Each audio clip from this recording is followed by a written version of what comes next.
Hey guys, what's going on? It is Crosshair here, and today I'm bringing you the first part of our crosshair placement guide for Valorant. Crosshair placement is one of the most fundamental skills to master in any FPS game.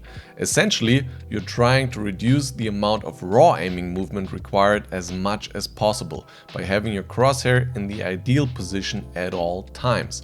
Now, there are a bunch of different scenarios and factors that determine where this perfect crosshair position is, which is why crosshair placement could be seen as easy to learn but very hard to master.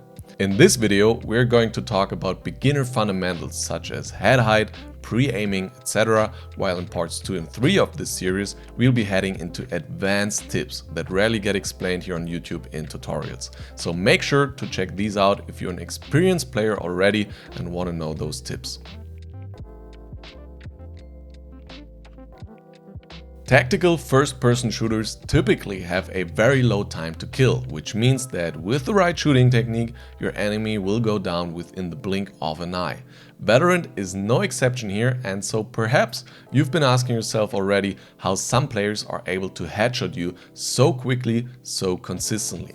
That's where crosshair placement comes into play. When covering ground in Valorant, which essentially means moving around the map, you don't want to start running and moving your crosshair from side to side as you clear space.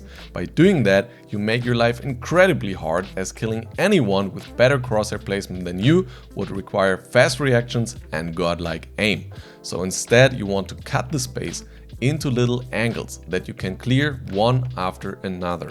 By doing that, you check one potential enemy position after another with your crosshair being steady, easy to control, and ideally close towards the opponent's head. We'll go into detail on that a little bit later.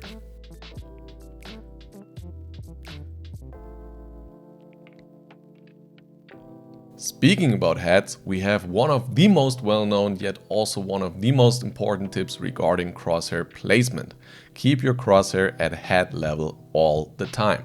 This needs to become a habit that you don't consciously think about anymore. Players that are new to FPS games or tech shooters often tend to place their crosshair too low, aka on ground level, and they track where they're about to walk instead of focusing on their surroundings and potentially peeking enemies.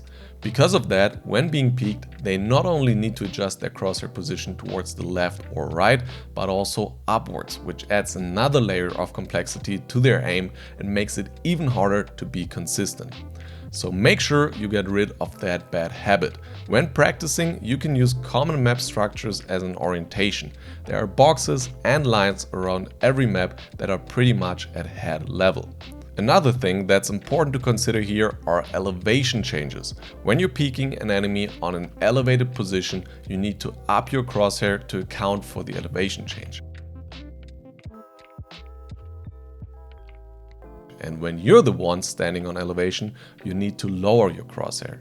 These elevation changes happen all the time, so when practicing, try to always be aware of them, and then with time and increasing map knowledge, you will figure out the correct crosshair height for all the different angles.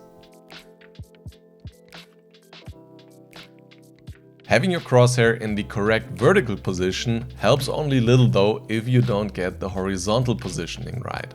As we already established, in FPS games you don't want to run around dynamically and have a lot of random vertical movement in your crosshair placement. One specific bad habit is pulling your crosshair around the corner when you try to peek into an angle, and you shouldn't do that as it's much harder to land your crosshair in the perfect position.